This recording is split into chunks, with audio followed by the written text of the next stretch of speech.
क्या करना है? ये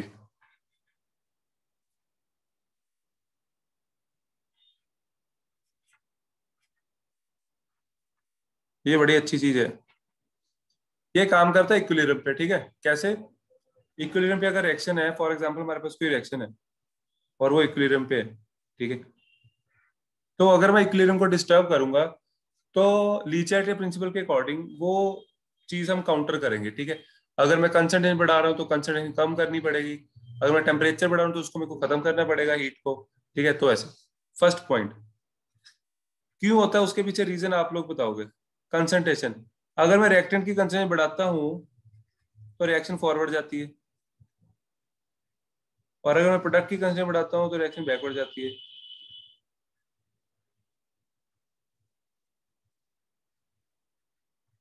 ठीक है, इसके पीछे सीधा सा रीजन है। आप लोग को बोलोगे कि सर रिएक्टेंट की कंसंट्रेशन ज्यादा होगी तो मॉलिक्यूल्स आपस में ज्यादा टकराएंगे, तो कन्वर्ट, तो कंसंट्रेशन जो जो रिएक्शन है वो फॉरवर्ड चली जाएगी, है ना। आप लोग ये बोलोगे यहाँ पे, और प्रोडक्ट के लिए भी आप लोग सेम चीज बोलोगे, जो कि सही है, राइट। लेकिन इसमें एक और चीज होती है, मैं जिसके बेस पे मैं समझाऊंगा आपको, वो समझो, क्योंकि वो ज्यादा जरूरी है। थ्रेटिकल इसको समझना है आपको, ये चीज आगे जाके यूज होगी हमारी, ठीक है। अब मान लो हमारे पास के है, दिस ये प्रोडक्ट की कुछ कंसंट्रेशन है, मान लो कुछ भी हो सकती है, 2 × 10⁻³ एनीथिंग, कुछ कंसंट्रेशन है रिएक्टेंट की, ठीक है। तो के आ गया। अब आपने क्या किया, आपने रिएक्टेंट की कंसंट्रेशन कर दी बच्चे डबल, तो वो आ जाएगा reaction quotient, that is Q. और इधर क्या आएगा, P. Concentration of product, this is not at equilibrium, this is at any time. और रिएक्टेंट तो हमने डिस्टर्ब किया, हमने रिएक्टेंट की कंसंट्रेशन कर दी डबल। तो आप लोग क्लियरली देख सकते हो, प्रोडक्ट की कंसंट्रेशन तो उतनी ही थी, रिएक्टेंट की हमने डबल कर दी, तो जो क्यू आया वो क्या आया, हाफ ऑफ के आया। ये कंसेप्ट समझ आया? बोलो जल्दी बोलो। यस सर, आगे समझ यस गए। सर। Okay good. तो क्यू अगर लेस होगा, if Q is less than K, then what will happen? Sir वो के को अप्रोच करेगा, मतलब फॉरवर्ड जाएगा। ये क्या खुल गया इधर, चलो, हाफ ऑफ के, हाँ, अब उसको अप्रोच करेगा, इसका मतलब रिएक्शन जाएगी फॉरवर्ड, ठीक है। इसको हम कर देते हैं, अब ये आपको समझ आ गया। आगे सबसे इंपॉर्टेंट पॉइंट, सबसे इंपॉर्टेंट थर्ड है, ये सेकंड पॉइंट है, ये तो सिंपल है। Effect of temperature.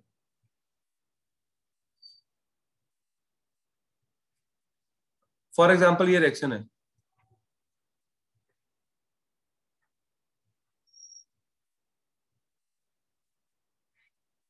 ये बड़ी खास रिएक्शन है,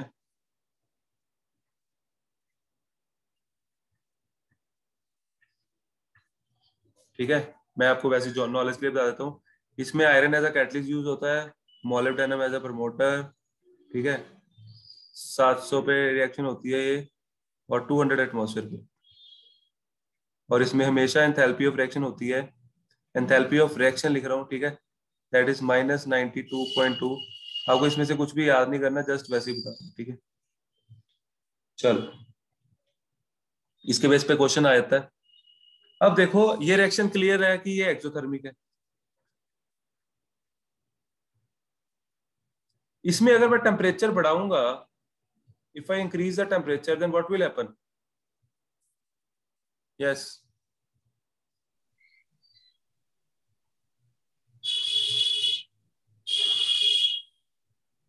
ये स्टेप ऊपर वाला है एक्सो, तो ये होगा एंडो, ठीक है।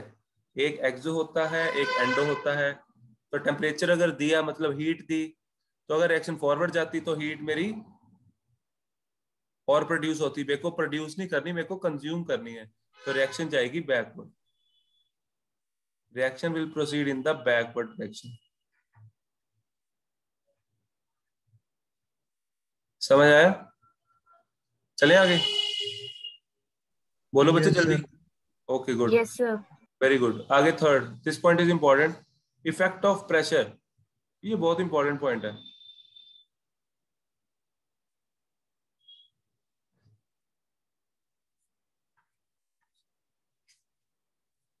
अब जो पिछले ही रिएक्शन थी उसमें मैं एक चीज आपसे और पूछना चाहूंगा, मैं पिछली रिएक्शन ही लिखता हूँ, N2 + 3H2 gives 2NH3।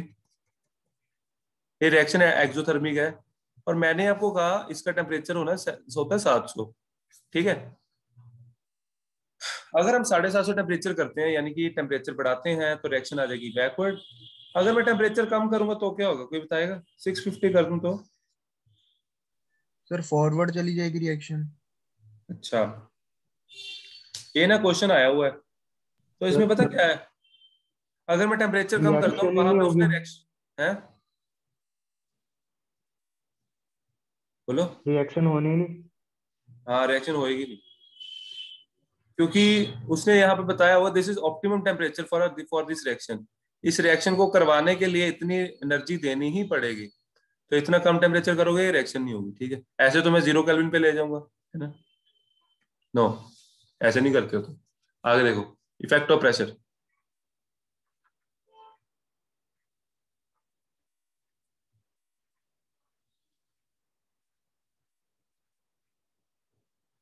ये आपको अपने आप समझ आ जाएगा, मेरे को समझाना नहीं पड़ेगा।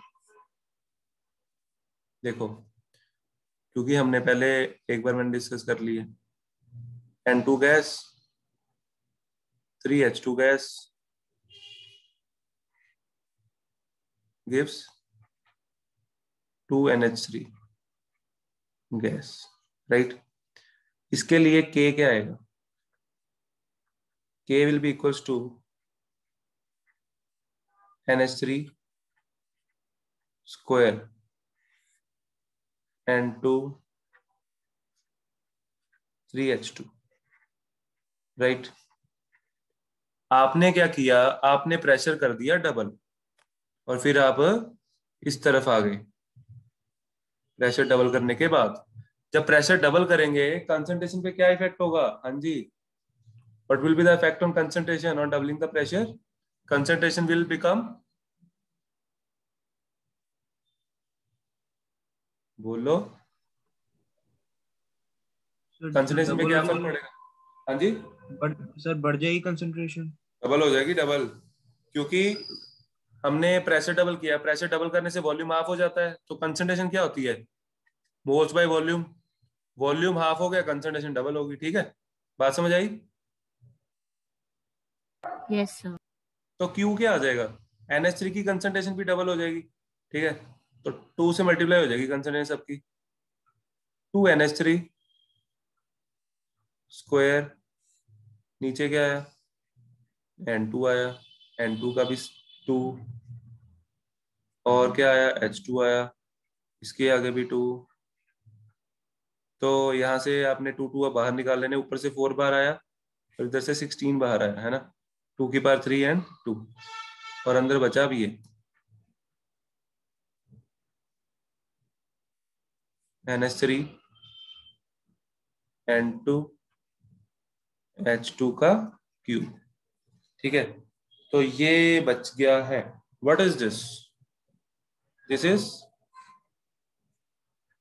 K, and you can clearly see Q is less then K, reaction हमारी फॉरवर्ड जाएगी। अब क्वेश्चन ये उठता है कि सर क्या ये बार बार हमें करके देखना पड़ेगा? ये करके नहीं देखना होता, इसके लिए सिंपल सी चीज है, बताता हूँ, ठीक है। चलूं आगे, बताऊं कैसे देखना है? Yes sir. हाँ देखो, तुम्हारे पास जैसे रिएक्शन थी,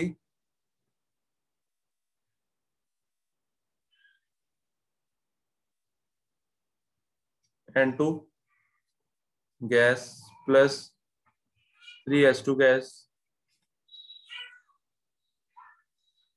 गिव राइज टू 2NH3। तो आपने देखा प्रेशर बढ़ाने पे रिएक्शन ये फॉरवर्ड गई, है ना। तो with the increase in pressure reaction will proceed in the direction of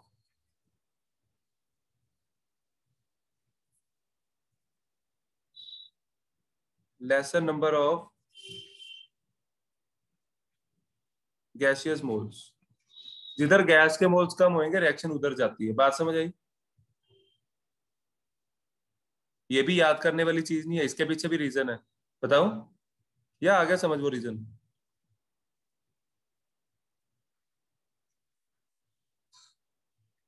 बोलो, मैं समझा ही देता हूँ।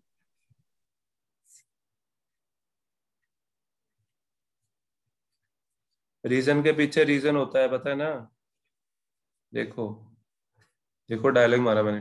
देखो, अब यहाँ पे क्या होता है, प्रोडक्ट में जब मोल्स कम होंगे, प्रोडक्ट में जब मोल्स कम होंगे, तो जब मैं कंसंट्रेशन बढ़ाऊंगा तो रिएक्टेंट्स ज्यादा नहीं बढ़ जाएंगे, क्योंकि रिएक्टेंट्स की कंसंट्रेशन, मोल्स ज्यादा है, रिएक्टेंट की तरफ गैस के मोल ज्यादा है। जिधर गैस के मोल ज्यादा होंगे वो टर्म बड़ी हो जाएगी ऑब्वियसली। तो अगर रिएक्टेंट वाली टर्म बड़ी होगी तो क्यू हमेशा लेस देन के आएगा, तो रिएक्शन को जाना पड़ेगा फॉरवर्ड। बात समझ आई बच्चों? Yes sir. Okay.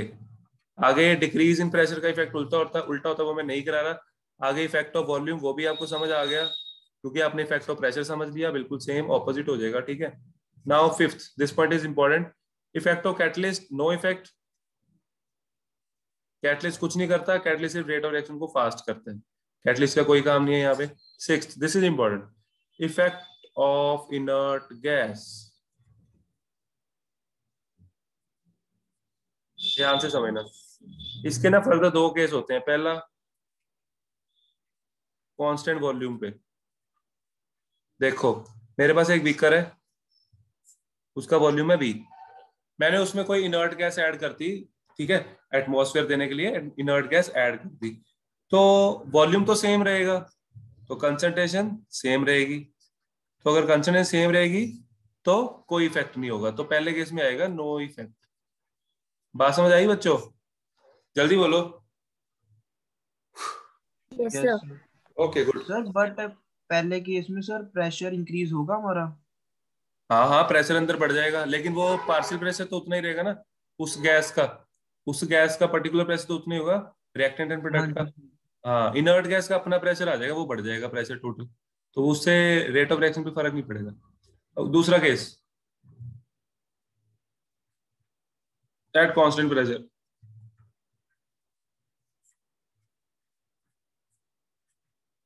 Constant pressure पे देखो क्या होगा। मेरे पास एक बीकर है, मैंने इसमें इनर्ट गैस ऐड की, तो जब मैं इनर्ट गैस ऐड करूंगा इसमें तो प्रेशर बढ़ जाएगा। प्रेशर को इक्वल करने के लिए मेरे को एक्सपेंशन करवानी पड़ेगी, है ना? तो यहाँ वॉल्यूम था V1, यहाँ हो गया V2, and it is clear V2 is greater than V2, V2 is greater than V1। तो अगर वॉल्यूम बढ़ गया, मतलब कि एक तरह वो वाला इफेक्ट हो गया जब प्रेशर डिक्रीज करता है, तो रिएक्शन उस तरफ जाएगी जिधर गैस के मोल ज्यादा है। समझ आया? हाँ जी बोलो। Yes sir.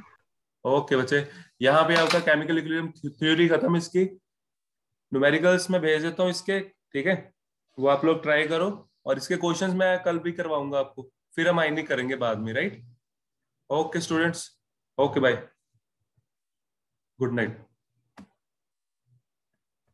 Good night sir.